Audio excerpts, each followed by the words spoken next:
പിതാവിനും പുത്രനും പരിശുദ്ധ റൂഹായ്ക്കും സ്തുതി. ആദ്യം മുതൽ നമ്മുടെ മേൽ തൻ്റെ കരുണയും മനോഗുണവും എന്നേക്കും ഉണ്ടായിരിക്കട്ടെ. ആമീൻ.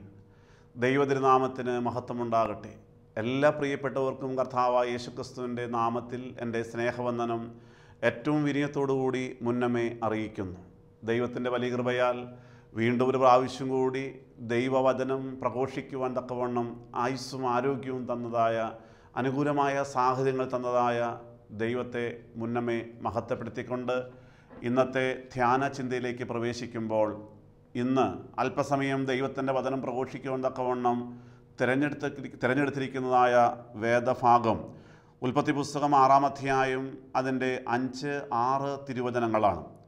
ഭൂമിയിൽ മനുഷ്യൻ്റെ ദുഷ്ടത വലിയതെന്നും അവൻ്റെ ഹൃദയവിചാരങ്ങളുടെ നിരൂപണങ്ങളൊക്കെയും എല്ലായ്പ്പോഴും ദോഷമുള്ളതത്രേ എന്നും യഹോവ കണ്ടു.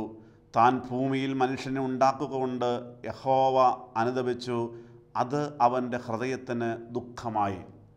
അനുഗ്രഹിക്കപ്പെട്ട ദൈവജനമേ, ഇതാ നോഹയുടെ കാലത്തെ ചില കാര്യങ്ങളെക്കുറിച്ച് ഇവിടെ ദൈവത്തിൻ്റെ വചനം പറയുമ്പോൾ, ആ നാളുകളിൽ ആ ജനങ്ങളെല്ലാം ഏറ്റവും പാപം ചെയ്തുകൊണ്ട് മുന്നോട്ട് പോകുമ്പോൾ, തങ്ങൾക്ക് ബോധിച്ചവരെ ഭാര്യമാരായി തിരഞ്ഞെടുത്തുകൊണ്ട് തങ്ങൾക്ക് ഇഷ്ടപ്പെട്ടതായി ജീവിതം നയിച്ചുകൊണ്ട് ദൈവത്തിൽ നിന്ന് അകന്നുപോയിക്കൊണ്ട് താന്തോന്നികളായി ജീവിച്ചുകൊണ്ട് സകല തെറ്റുകളും മ്ലേച്ഛതകളും ചെയ്ത് ജീവിച്ചുകൊണ്ട് മുന്നോട്ട് പോകുമ്പോൾ, ഇതെല്ലാം കണ്ടതായ യഹോവയായ ദൈവം തമ്പുരാൻ, ആ മനുഷ്യരുടെ ദുഷ്ടത കണ്ടതായ ദൈവം തമ്പുരാൻ, അവരുടെ ഹൃദയത്തിലെ നിരൂപണങ്ങൾ കണ്ടതായ ദൈവം തമ്പുരാന് മനസ്സിലായി. ഇവരെല്ലാവരും ചെയ്യുന്നതും കാണുന്നതും പ്രവർത്തിക്കുന്നതുമെല്ലാം ചിന്തിക്കുന്നതുമെല്ലാം ദുഷ്ടതയാണ്, പാപമാണ് എന്ന് കണ്ടപ്പോൾ ഇവിടെ ഏറ്റവും പ്രധാനപ്പെട്ട വാക്യം നാം വായിച്ചു കേട്ടു. താൻ ഭൂമിയിൽ മനുഷ്യനെ ഉണ്ടാക്കുക കൊണ്ട് യഹോവയായ ദൈവം തമ്പുരാൻ അനുതപിച്ചു, അവൻ വേദനിച്ചു എന്ന്. പ്രിയപ്പെട്ട സഹോദരങ്ങളെ, അതുകൊണ്ടാണ് പിന്നീട് ആ ജനത്തെ നശിപ്പിക്കുവാനായിട്ട് യഹോവയായ ദൈവം തമ്പുരാൻ തീരുമാനമെടുത്തത്. വലിയ പ്രളയം വരുത്തിക്കൊണ്ട് ശക്തമായ മഴ പെയ്യിച്ചുകൊണ്ട് ആ ജനത്തെ മാത്രമല്ല, ഇഴജന്തുക്കളെയും മൃഗങ്ങളെയും എല്ലാവരെയും നശിപ്പിക്കുവാനായിട്ട് യഹോവയായ ദൈവം തമ്പുരാൻ തീരുമാനം എടുക്കുകയായിരുന്നു. പ്രിയ സഹോദരങ്ങളെ, ഇന്ന് ഈ ആധുനിക കാലഘട്ടത്തിലും ഇതെല്ലാം ആ നോഹയുടെ കാലത്തെ പോലെ തന്നെ മുന്നോട്ട് പോവുകയാണല്ലോ. ഈ നാളുകളിൽ നാം കാണുന്നത് കേൾക്കുന്നത് എത്രയോ പാപത്തിൻ്റെ മേഖലകളെക്കുറിച്ചാണ്. പത്രങ്ങൾ വായിക്കുമ്പോൾ, മറ്റ് മാധ്യമങ്ങളിലൂടെ, സോഷ്യൽ മീഡിയയിലെല്ലാം നാം കാണുന്നതായ കാഴ്ചകളും കേൾക്കുന്ന വാർത്തകളുമെല്ലാം ഏറെ ഞെട്ടിപ്പിക്കുന്ന കാര്യങ്ങളാണല്ലോ. കൊലപാതകങ്ങൾ ഏറി വരികയാണ്, ബലാത്സംഗങ്ങൾ ഏറി വരികയാണ്, കൊട്ടേഷൻ തങ്ങളുടെ പ്രവർത്തനങ്ങൾ ഏറി വരികയാണ്, കഞ്ചാവിൻ്റെയും ഹാൻസിൻ്റെയും മദ്യത്തിൻ്റെയും മയക്കുമരുന്നിൻ്റെയും ഉപയോഗങ്ങളെല്ലാം ഏറി വരുന്ന കാഴ്ചയാണ് നാം കാണുന്നത്. വിദേശ രാജ്യങ്ങളിൽ കണ്ടുവന്നിരുന്നതായ ഒത്തിരി പാപ സ്വഭാവങ്ങളെല്ലാം നമ്മുടെ നാട്ടിലെ ആളുകളുടെ ഇടയിലേക്കുമെല്ലാം കടന്നു വന്നിരിക്കുന്നു എന്നുള്ളത് ഈ നാളുകളിൽ ഓരോ വ്യക്തികളെയും ഞെട്ടിപ്പിക്കുന്നതായ കാര്യങ്ങൾ തന്നെയാണല്ലോ. സഹോദരങ്ങളെ, എന്തെല്ലാം പ്രശ്നങ്ങൾ കടന്നു വരുന്നത് നമ്മുടെ നാട്ടിൽ, നമ്മുടെ രാജ്യത്ത്, വിദേശത്തെല്ലാം ആയാലും ഇതാ മാനഭംഗങ്ങൾ ഏറി വരികയാണ്. സ്ത്രീകൾക്ക് വഴി നടക്കുവാൻ സാധിക്കാത്തതായ അവസ്ഥ.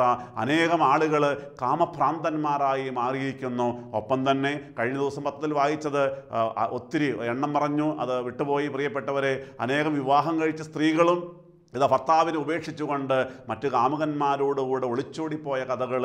പ്രിയപ്പെട്ടവർ, പ്രണയബന്ധങ്ങളും പ്രണയവിവാഹങ്ങളുമെല്ലാം ഏറി വരുന്നു, വിവാഹമോചനങ്ങളും ഏറി വരികയാണ്. ചുരുക്കം പറഞ്ഞു കഴിഞ്ഞാൽ ഇതാ ഏത് മേഖലയെടുത്ത് പരിശോധിച്ച് കഴിഞ്ഞാലും പാപത്തിൻ്റെ പടുകുഴിയിലേക്ക് ജനം പോയിരിക്കുന്നു. അത് പിശാചിൻ്റെ പ്രവർത്തനമാണ്. തന്നെയുമല്ല, ഈ നാളുകളിൽ ഇൻ്റർനെറ്റിൻ്റെയും മൊബൈൽ ഫോണിൻ്റെയും വാട്സപ്പിൻ്റെയും യൂട്യൂബിൻ്റെയും ഫേസ്ബുക്കിൻ്റെയും എല്ലാം ദുരുപയോഗം മൂലം, നല്ല ഉപയോഗങ്ങളുണ്ട്, എന്നാൽ ദുരുപയോഗം മൂലം ജനങ്ങൾ, പ്രിയപ്പെട്ടവർ, ഇതെല്ലാം കണ്ട് പാപത്തിൻ്റെ മേഖലകൾ കടന്നു പോകുമ്പോൾ വാസ്തവത്തിൽ ഇന്നത്തെ ഈ ലോകത്തെ കണ്ടുകൊണ്ട് നമ്മുടെ കർത്താവും രക്ഷകനുമായ യേശു തമ്പുരാൻ വേദനിക്കുകയാണോ എന്ന് നാം പരിശോധിക്കേണ്ടിയിരിക്കുന്നു. പ്രിയപ്പെട്ടവരെ, അതുകൊണ്ട് നാം മനസ്സിലാക്കേണ്ടത്, ആ കാലഘട്ടത്തിൽ ഇതാ യഹോവയായ ദൈവം തമ്പുരാൻ നോഹയുടെ കാലത്തുണ്ടായ ജനങ്ങളെ കണ്ടുകൊണ്ട് അവരെ താൻ ഭൂമിയിൽ മനുഷ്യൻ ഉണ്ടാക്കുകൊണ്ട് യഹോവയായ ദൈവം തമ്പുരാൻ അനുതപിച്ചു, വേദനിച്ചു, അവൻ സങ്കടപ്പെടുകയാണ്. ആ ദൈവം തീരുമാനിച്ചത് ആ ജനത്തെ പ്രളയം മൂലം നശിപ്പിക്കുവാനായിട്ടാണ്. നമ്മെ എങ്ങനെയാണ് കർത്താവ് തമ്പുരാൻ നശിപ്പിക്കാൻ ആഗ്രഹിക്കുന്നത്? ഇനി പ്രളയം മൂലമാകില്ലല്ലോ, അഗ്നിപ്രളയം മൂലമായിരിക്കുമല്ലോ. പ്രിയപ്പെട്ട പ്രിയപ്പെട്ടവരെ തിരിച്ചറിഞ്ഞുകൊണ്ട് ഇന്ന് എൻ്റെ ദൈവം എന്നെ എങ്ങനെ കാണുന്നു, അല്ല ഞാൻ ദൈവത്തിന് ഇഷ്ടമായിട്ടാണോ ജീവിക്കുന്നത്, നാം പരിശോധിക്കേണ്ടത് അനിവാര്യമാണ്. ഇങ്ങനെ മുന്നോട്ട് പോകുമ്പോൾ അവിടെ നാം കാണുന്ന കാഴ്ചയുണ്ട്. ഈ ജനമെല്ലാം ഇങ്ങനെ മുന്നോട്ട് പോകുന്നു. പക്ഷേ അവിടെ ആ വചനം തുടർന്ന് വായിക്കുമ്പോൾ നാം കാണുന്നത് എന്നാൽ നോഹയ്ക്ക് യഹോവയുടെ കൃപ ലഭിച്ചു എന്നുള്ളതാണ്. പ്രിയപ്പെട്ടവരെ, ജനമെല്ലാം ഇങ്ങനെ പാപം ചെയ്ത് മുന്നോട്ട് പോകുന്നു, എന്നാൽ നോഹയ്ക്ക് യഹോവയുടെ കൃപ ലഭിച്ചു.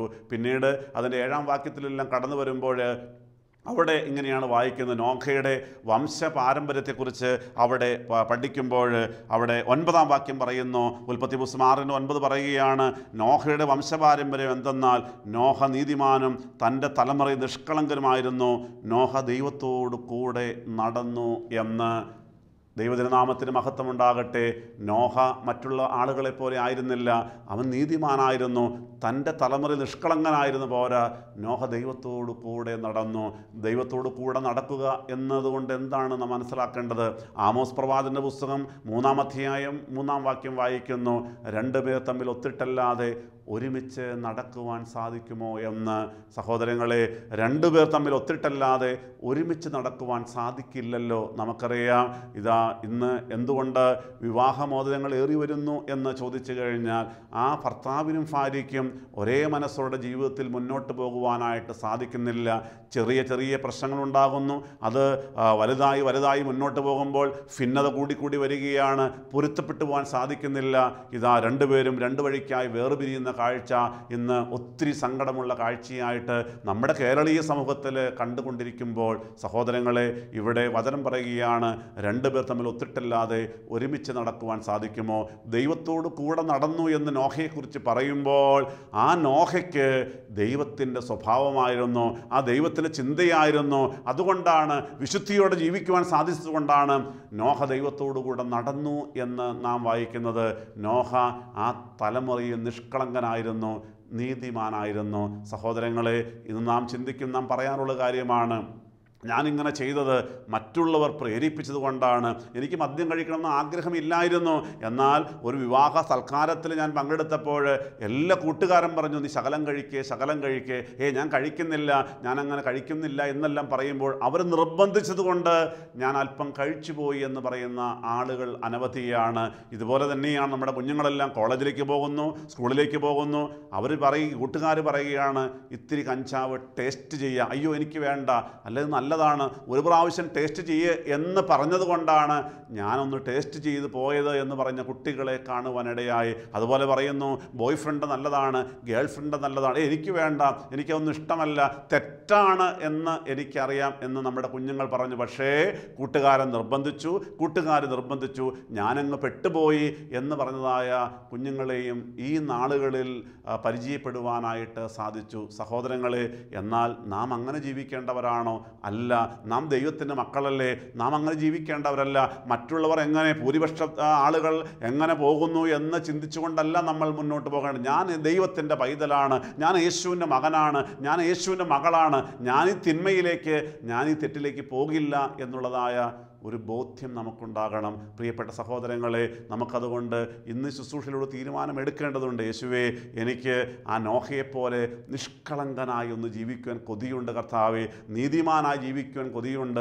ദാവീദിനെ പോലെ ദൈവത്തിൻ്റെ ഹൃദയപ്രകാരമുള്ള മനുഷ്യൻ ആയി ജീവിക്കുവാനായിട്ട് എനിക്ക് കൃപയുണ്ട്. ദാനിയേലിനെ പോലെ, യോസേഫിനെ പോലെ വിശ്വാസമുള്ളവനായി, അല്ല ഒപ്പം തന്നെ വിശുദ്ധിയുള്ളവനായി ജീവിക്കുവാനായിട്ട് എനിക്ക് കൊതിയുണ്ട് കർത്താവേ, ആഗ്രഹമുണ്ട്.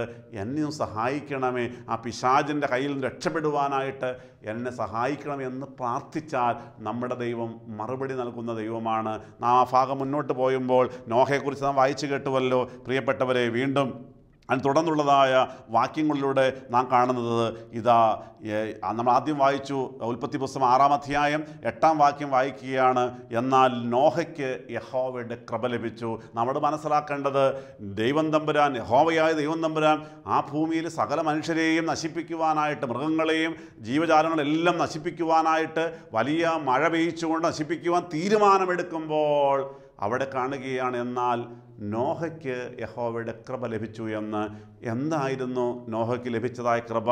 മറ്റൊന്നുമല്ല, ഉൽപ്പത്തി പുസ്തകം 6-ാം അധ്യായം 13 മുതൽ വായിക്കുമ്പോൾ അവിടെ യഹോവയായ ദൈവം തമ്പുരാൻ നോഹയോട് കൽപ്പിക്കുകയാണ്, മോനെ, ഞാനിതാ വലിയ പ്രളയം കൊണ്ടുവരാൻ പോവുകയാണ്. ഈ ജനത്തെ ദുഷ്ടത കണ്ട് ഞാൻ വളരെ വേദനിക്കുകയാണ്. അതുകൊണ്ട് നീ ഒരു കാര്യം ചെയ്യണം, നീ ഗോഫർ മരം കൊണ്ട് ഒരു പെട്ടകം ഉണ്ടാക്കണം. അതിന് ഇത്രയടി നീളം വേണം, ഇത്രയടി ഉയരം വേണം, ഇത്ര അറകളുണ്ടാകണം. ഒത്തിരി കാര്യങ്ങൾ പറഞ്ഞു കൊടുക്കുന്നുണ്ട്. പ്രിയപ്പെട്ടവർ, ചുരുക്കം പറഞ്ഞു കഴിഞ്ഞാൽ നോഹയ്ക്ക് ലഭിച്ചതായ കൃപ എന്ന് പറയുന്നത് ദൈവത്തിൻ്റെ തിരുവചനമായിരുന്നു. ദൈവതിരുനാമത്തിന് മഹത്വം ഉണ്ടാകട്ടെ. ദൈവത്തിൻ്റെ തിരുവചനം ആ നാളുകളിൽ ആ യഹോവയിൽ നിന്ന് തന്നെ കേൾക്കുവാനായിട്ട് നോഹയ്ക്ക് ഇടയായി. കാരണം യഹോവയായ ദൈവം തമ്പുരാൻ നോഹയെ സ്നേഹിക്കുകയായിരുന്നു. കാരണമുണ്ടല്ലോ, നോഹ നീതിമാനായി ആ തലമുറയിൽ നിഷ്കളങ്കനായി ജീവിക്കുകയായിരുന്നു. നോഹ ദൈവത്തോടു കൂടെ നടക്കുകയായിരുന്നു. അതുകൊണ്ടാണ് മറ്റെല്ലാവരെയും നശിപ്പിക്കുവാനായിട്ട് യഹോവ തീരുമാനമെടുത്തു. എങ്കിൽ പോലും ആ നോഹയോട് വലിയ സ്നേഹമുണ്ടായിരുന്നു കൊണ്ടാണ് നോഹയ്ക്ക് കൃപ ലഭിച്ചത്. നോഹയ്ക്ക് ദൈവത്തിൻ്റെ വചനം കൊടുക്കുവാനായിട്ട് ദൈവത്തിന് തിരുമനസ്സായത്. എന്നാൽ സഹോദരങ്ങളെ, ഞാനും നിങ്ങൾ നിഷ്കളങ്കരായി ജീവിക്കുന്നില്ല, പാപം ചെയ്തുകൊണ്ട് ജീവിക്കുകയാണ്. പാപം ചെയ്തുകൊണ്ട് തന്നെ ജീവിച്ച് മുന്നോട്ട് പോവുകയാണ്. എന്നാൽ നമ്മുടെ കർത്താവ് നമ്മൾ നീതിമാന്മാരും നിഷ്കളങ്കന്മാരും ആയതുകൊണ്ടല്ല, മറിച്ച് നമ്മുടെ കർത്താവ് നമ്മെ എല്ലാവരെയും സ്നേഹിക്കുകയാണ്. കാരണം പഴയ നിയമകാലമല്ല, ആ പുതിയ നിയമത്തിലേക്ക് വരുമ്പോൾ പ്രിയപ്പെട്ടവരെ, ഈ ലോകത്തിലുള്ളതായ സകല മാനവജാതിയുടെയും പാപത്തിന് പരിഹാരമായിട്ടാണ് യേശുക്രിസ്തു 2000 വർഷങ്ങൾക്ക് മുൻപ് കാൽവറി യാഗമായി പിടഞ്ഞു മരിച്ചത്.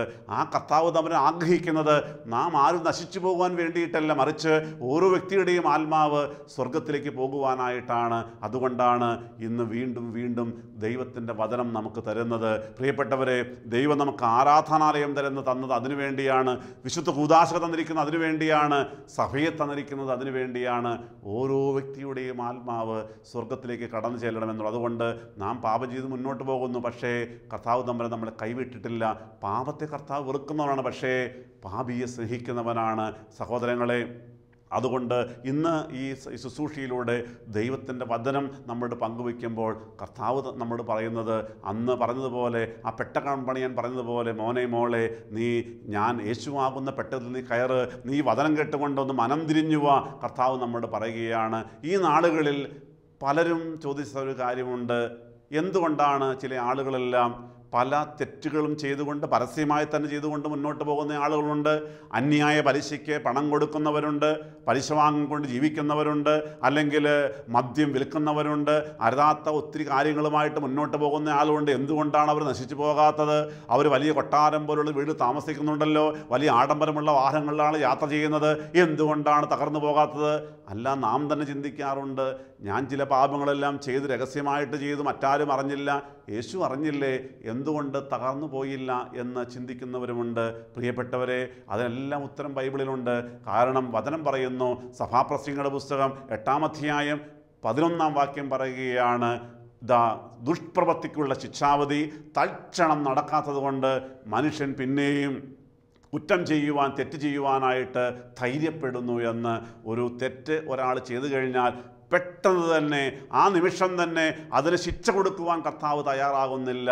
കാരണം കർത്താവ് ആഗ്രഹിക്കുന്നത് ഇവനൊന്ന് മടങ്ങി വരും. ഈ വ്യക്തി പാപത്തിൽ മരിക്കുവാൻ കർത്താവ് ആഗ്രഹിക്കുന്നില്ല, വീണ്ടും അവസരം കൊടുക്കുകയാണ്. പ്രിയപ്പെട്ടവരെ, അങ്ങനെ അവസരം കിട്ടുമ്പോൾ മനുഷ്യൻ ചിന്തിക്കുന്നു, തമ്പുരാൻ അറിഞ്ഞില്ലല്ലോ എന്ന് ചിന്തിച്ചുകൊണ്ട് മനുഷ്യൻ പിന്നെയും പിന്നെയും പാപം ചെയ്യുവാനായിട്ട് ധൈര്യപ്പെടുന്നു. അതുകൊണ്ട് സഹോദരങ്ങളെ, ഇന്ന് വീണ്ടും ദൈവത്തിൻ്റെ വചനം നമ്മൾ സംസാരിക്കുന്നത്, മോനെ മോളെ, ഇങ്ങനെ മുന്നോട്ട് പോകരുതേ, ഒന്ന് മടങ്ങി വരണം എന്നുള്ളതാണ്. പ്രിയ സഹോദരങ്ങളെ, ഇന്ന് ഈ ശുശ്രൂഷ മുന്നോട്ട് പോകുമ്പോൾ നാം ചിന്തിക്കണം, ഇതാ എൻ്റെ അവസ്ഥ എന്താണ്? ഇതാ യഹോവയായ ദൈവം തമ്പുരാൻ നോഹയോട് കാര്യങ്ങളെല്ലാം പറഞ്ഞു. നോഹ അന്ന് വിളിച്ചു പറഞ്ഞു, ഇതാ നിങ്ങളെല്ലാവരും പെട്ടകം പണി പൂർത്തിയാകുമ്പോൾ ഈ പെട്ടകത്തിനകത്തെ കയറണമെന്ന്. എന്നാൽ ആരും കയറിയില്ല, എല്ലാവരും അവനെ കളിയാക്കുകയാണ് ചെയ്തത്. കാരണം 2 കാര്യമുണ്ടായിരുന്നു. ഒന്ന്, നോഹയ്ക്ക് ഏകദേശം 600 വയസ്സ് പ്രായമായിരുന്നു. നോഹ വിവരക്കേട് പറയുന്നു എന്ന് ആളുകൾ തെറ്റിദ്ധരിച്ചു. രണ്ടാമതായിട്ട് അന്ന് മഴയുണ്ടായിരുന്നില്ല, മഴ എന്താണെന്ന് കണ്ടിട്ടില്ല, അറിഞ്ഞിട്ടില്ല. പിന്നെ മഴ പെയ്യുമെന്ന് പറഞ്ഞു കഴിഞ്ഞാൽ ആരും വിശ്വസിക്കുകയില്ലായിരുന്നു, ആരും പെട്ടകത്തിലേക്ക് കയറിയില്ല. ദൈവതിരുനാമത്തിന് മഹത്വം ഉണ്ടാകട്ടെ. ഇന്നും ഇതുപോലെ സുവിശേഷം കേൾക്കുമ്പോൾ ആളുകൾ ചിന്തിക്കുന്ന കാര്യം, എന്തിനാണ് സുവിശേഷ യോഗത്തിന് പോകുന്നത്, കാര്യമില്ലല്ലോ എന്ന് ചിന്തിക്കുന്നു. ഇതെല്ലാം സുവിശേഷം പറയുന്നവരുടെ താല്പര്യങ്ങൾക്ക് വേണ്ടിയാണ്, പണമുണ്ടാക്കാൻ വേണ്ടിയാണ് എന്ന് പല ആളുകളും തെറ്റിദ്ധരിച്ചു പോവുകയാണ് സഹോദരങ്ങളെ. വാസ്തവത്തിൽ ഇതൊന്നും മനസ്സിലാകുന്നില്ല. ആ നിത്യജീവനെക്കുറിച്ച് ചിന്തയില്ലാതെ പോവുകയാണ്. തന്നെയുമല്ല, ഇതങ്ങനെ തുടർന്നു പോകുമെന്നുള്ളതാണ്. ഞാൻ പാപം ചെയ്ത് മുന്നോട്ട് പോയാലും ഇതങ്ങനെ കുഴപ്പമില്ല എന്ന് പല ആളുകൾ ചിന്തിച്ചു പോകുന്നു. പക്ഷേ പ്രിയപ്പെട്ടവരെ, നാം തിരിച്ചറിയേണ്ട കാര്യം, അങ്ങനെ നമ്മൾ ചിന്തിക്കരുത്. തെറ്റായ കാരണം ഒരു പരിധി വിട്ട് കഴിഞ്ഞാൽ കർത്താവ് ക്ഷമിക്കുമെന്ന് ചിന്തിക്കുവാൻ സാധിക്കും. തന്നെയുമല്ല, ആ കൃപായുഗം തീരുമ്പോൾ പ്രിയപ്പെട്ടവരെ, ഇതാ നമ്മളിവിടെ കാണുന്നത് എപ്പോഴും ഈ അനുഗ്രഹം ഉണ്ടാകണം എന്നില്ല. കാരണം അവിടെ നാം വായിക്കുന്നത്, ഇതാ നോഹ പ്രിയപ്പെട്ടവരെ പെട്ടകത്തിൻ്റെ വാതിൽ അടയ്ക്കുന്നതിന് മുമ്പ് അല്ല, ആ സമയമെല്ലാം കടങ്ങുന്നതിന് മുമ്പ് നമ്മൾ ഉൽപ്പത്തി പുസ്തകം 7:16 വചനം വായിക്കുന്നു, യഹോവ പെട്ടകത്തിൻ്റെ വാതിൽ അടച്ചു എന്ന്. അതിനു മുൻപ് നാട്ടുകാരും കയറിയില്ല. നോഹയും നോഹയുടെ ഭാര്യയും നോഹയുടെ 3 ആൺമക്കളായ ശേം, ഹാം, യാഫേത്തും അവരുടെ ഭാര്യമാരും അടങ്ങുന്നതായ 8 പേരുള്ളതായ കുടുംബം മുഴുവൻ പെട്ടകത്തിൻ്റെ അകത്തേക്ക് കയറി. ഇതാ ജോഡി ജോഡിയായി ആണും പെണ്ണുമായി മൃഗജാലങ്ങൾ, ഇതാ പക്ഷികളും മൃഗങ്ങളുമെല്ലാം പെട്ടകത്തിൻ്റെ അകത്തേക്ക് കയറി. യഹോവ പെട്ടകത്തിൻ്റെ വാതിൽ അടച്ചു. വാതിൽ അടച്ചു കഴിഞ്ഞപ്പോൾ പിന്നെ ആർക്കും തുറക്കുവാൻ സാധിക്കില്ല. പിന്നീടാണ് മഴ പെയ്തത്. 40 രാവും 40 പകലും മഴ പെയ്തു. മറ്റെല്ലാ ആളുകളും ആ സമയത്ത് വേദനിച്ച് കാണും. അവർ വാതിൽക്ക് മുട്ടി വിളിച്ച് കാണും, നോഹ വെല്ലിപ്പിച്ച തുറന്നു തരാമോ? പക്ഷേ സാധിച്ചില്ല. കാരണം യഹോവയാണ് പെട്ടകത്തിൻ്റെ വാതിൽ അടച്ചത്. എല്ലാവരും ചത്തുപോയി എന്നാണ് ഉൽപ്പത്തി പുസ്തകം 7-ാം അധ്യായം 21-ാം വാക്യം വായിക്കുന്നത്. 23-ാം വാക്യം വായിക്കുകയാണ്. എന്നാൽ നോഹയും നോഹയുടെ കുടുംബവും ശേഷിച്ചു എന്നുള്ളത്. പ്രിയപ്പെട്ട സഹോദരങ്ങളെ, പാപം ചെയ്ത് മുന്നോട്ട് പോകുമ്പോൾ പിന്നീട് വരുന്നതായ അതിൻ്റെ പ്രതിഫലം എന്ന് പറയുന്നത് നമുക്ക് ചിന്തിക്കാൻ കഴിയുന്നതിനപ്പുറത്തായിരിക്കും. എന്നാൽ ഇന്ന് അവസരമുണ്ട്. മോനെ മോളെ, നീ ഒന്ന് ഗുണപ്പെടാമോ എന്ന് കർത്താവ് തമ്പുരാൻ വചന ശുശ്രൂഷ നമ്മോട് ചോദിക്കുമ്പോൾ 50-ാം സങ്കീർത്തനം 22-ാം വാക്യം, അത് ഏറ്റവും ഒരു ഹൃദയഭേദകമായ ഒരു വാക്യമാണ് കേട്ടോ. 50-ാം സങ്കീർത്തനം 22-ാം വാക്യത്തിലൂടെ പറയുകയാണ്, യഹോവയെ മറക്കുന്നവരെ ഇതോർത്തുകൊള്ളുവീൻ, അല്ലെങ്കിൽ ഞാൻ നിങ്ങളെ കീറിക്കളയും, വിടുവിപ്പാൻ ആരുമുണ്ടാകുകയില്ല എന്ന്. ഇന്ന് ഓരോ അവസരം തരുമ്പോൾ മാനസാന്തരപ്പെട്ട് ക്രിസ്തുവാകുന്ന പെട്ടകത്തിലേക്ക് കയറാൻ തയ്യാറായില്ല എങ്കിൽ, ജീവിച്ചിരിക്കുമ്പോഴോ അല്ലെങ്കിൽ ന്യായവിധിയിലോ പ്രിയപ്പെട്ടവരെ ആ കഠോരമായ ശബ്ദം കേൾക്കുന്നിടയാകും. യഹോവയെ മറക്കുന്നവരെ ഇത് ഓർത്തുകൊള്ളുവിൻ, അല്ലെങ്കിൽ ഞാൻ നിങ്ങളെ കീറിക്കളയും, വിടുവിപ്പാൻ ആരുമുണ്ടാകുകയില്ല. എൻ്റെ പ്രിയപ്പെട്ട സഹോദരങ്ങളെ, ഇപ്പോൾ കൃപായുഗമല്ലേ, ഇപ്പോൾ കരുണയുടെ കാലഘട്ടമല്ലേ പ്രിയപ്പെട്ട. ഇപ്പോൾ നമുക്ക് അനുഗ്രഹീതമായ സഭയില്ലേ, ഇപ്പോൾ വിശുദ്ധ കൂദാശകളില്ലേ, ഇപ്പോൾ സുവിശേഷ യോഗമില്ലേ, കൺവെൻഷനില്ലേ, ധ്യാനകേന്ദ്രങ്ങളില്ലേ. ഈ സമയത്ത് ഈ അവസരം നമ്മൾ പാഴാക്കാതെ ആ ദൈവത്തിൻ്റെ വചനം കേട്ടുകൊണ്ട് ദൈവത്തിലേക്ക് തിരിയുവാൻ തയ്യാറായാൽ നമ്മുടെ ജീവിതത്തെ കർത്താവ് ഏറ്റെടുക്കും. നമ്മുടെ കുടുംബത്തെ യേശു അനുഗ്രഹിക്കും. പ്രിയപ്പെട്ടവരെ, നാം അവിടെ കാണുന്നത് എല്ലാ ആളുകളും പാപം ചെയ്ത് മുന്നോട്ട് പോയി. ആ ജനത്തിൻ്റെ പാപത്തെ കണ്ടുകൊണ്ട് യഹോവയെ ദൈവം വേദനിച്ചു, അവൻ അനുദപിക്കുകയാണ്. താൻ ഭൂമിയിൽ മനുഷ്യനെ ഉണ്ടാക്കിക്കൊണ്ട് യഹോവയെ ദൈവം അനുദപിക്കുകയാണ്, വേദനിക്കുകയാണ്. പക്ഷേ അവിടെ നാം കാണുന്ന കാഴ്ച, നോഹ ഒരു വ്യക്തി നീതിമാനായി ജീവിച്ചതുപോലെ പ്രിയപ്പെട്ടവരെ, നോഹ നീതിമാനായി ജീവിച്ചു കഴിഞ്ഞപ്പോൾ, നിഷ്കളങ്കനായി ജീവിച്ച് മുന്നോട്ട് പോയപ്പോൾ നാം കാണുന്ന കാഴ്ച, നോഹ മാത്രമല്ല അനുഗ്രഹിക്കപ്പെട്ടത്, നോഹയുടെ കുടുംബത്തിലെ മുഴുവൻ ആളുകളും 8 പേരടങ്ങുന്നതായ ആ കുടുംബം മുഴുവൻ അനുഗ്രഹിക്കപ്പെടുന്ന കാഴ്ചയാണ് കണ്ടത്. സഹോദരങ്ങളെ, സുവിശേഷത്തിൻ്റെ വില നാം മനസ്സിലാക്കണം കേട്ടോ. വചനത്തിൻ്റെ വില മനസ്സിലാക്കണം കേട്ടോ. ഈ വചനം കേൾക്കുമ്പോഴാണ് നമ്മുടെ ജീവിതത്തിൽ ആ ദൈവത്തെ തിരിച്ചറിയുവാനായിട്ട് സാധിക്കുന്നത്.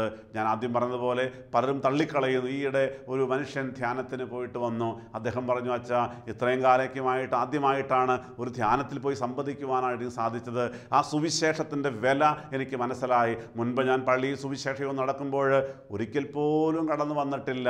എന്നാൽ ആ സുവിശേഷത്തിൻ്റെ വില എനിക്ക് മനസ്സിലായി. അതുകൊണ്ട് വരുന്ന നാളുകളിൽ ആ സുവിശേഷവും നടക്കുമ്പോൾ ആ ഒരു ദിവസത്തെ സുവിശേഷ ചെലവ് ഞാൻ വഹിച്ചുകൊള്ളാം. സുവിശേഷത്തിൻ്റെ വില എനിക്ക് മനസ്സിലാകുന്നു. എല്ലാവരും യേശുവിനെ അറിയട്ടെ. ഞാൻ ഇത്രയും കാലമായിട്ടും സുവിശേഷത്തെയും സുവിശേഷകരെയും വെറുത്തിരുന്നവനാണ് ഞാൻ. എന്നാൽ ധ്യാനം കൂടിയപ്പോൾ സുവിശേഷത്തിൻ്റെ വില എനിക്ക് മനസ്സിലായി എന്ന്. പ്രിയ സഹോദരങ്ങളെ, ആയതിനാൽ ഈ നാളുകളിൽ ദൈവത്തിൻ്റെ വചനം വിതച്ചുകൊണ്ട് ഇങ്ങനെ സുവിശേഷം ഇത്രപോലെ വ്യാപരിക്കുമ്പോൾ നാം തിരിച്ചറിയുക, എനിക്ക് എന്തെങ്കിലും ആ സുവിശേഷം കേട്ട് കേട്ടുകൊണ്ട് ഒരു സുവിശേഷം കേട്ടിട്ടും മാനസാന്തര അനുഭവം ഉണ്ടാകുവാനായിട്ട് ഇടയായോ എന്ന് പലപ്പോഴും സംഭവിക്കുന്നത്. പ്രിയപ്പെട്ടവരെ, പലരും പറയുന്നൊരു കാര്യമുണ്ട്, എന്തിനാണ് സുവിശേഷ യോഗത്തിന് പോകുന്നത്? കാരണം എൻ്റെ ജീവിത പങ്കാളി സുവിശേഷ യോഗത്തിന് പോയിട്ട് യാതൊരു മാറ്റവും വന്നില്ലല്ലോ എന്ന് നാം പലപ്പോഴും പലരും പറഞ്ഞു കേൾക്കാറുണ്ട്. സത്യമാണ്. കാരണം യാക്കോബിൻ്റെ ലേഖനം 1-ാം അധ്യായം 22-ാം വാക്യം പറയുന്നു, എങ്കിലും വചനം കേട്ടുകൊണ്ട് അത് പാലിക്കാതെ മുന്നോട്ട് പോയാൽ ആ നമ്മെ തന്നെ ചതിക്കുന്നവരായി മാറുമെന്ന്. പ്രിയപ്പെട്ട സഹോദരങ്ങളെ, ദൈവത്തിൻ്റെ വചനം കേൾക്കുക മാത്രം പോരാ, ആ വചനം കേട്ടുകൊണ്ട് അത് പാലിച്ചുകൊണ്ട് മുന്നോട്ട് പോകാതിരുന്നാൽ നമ്മെ തന്നെ നാം വഞ്ചിക്കുന്നവരായി ചതിക്കുന്നവരായി മാറും. തന്നെയുമല്ല, നമ്മെ കണ്ടുകൊണ്ട് മറ്റാരും യേശുവിനെ അറിയുവാനും ഇടയാകിയില്ല.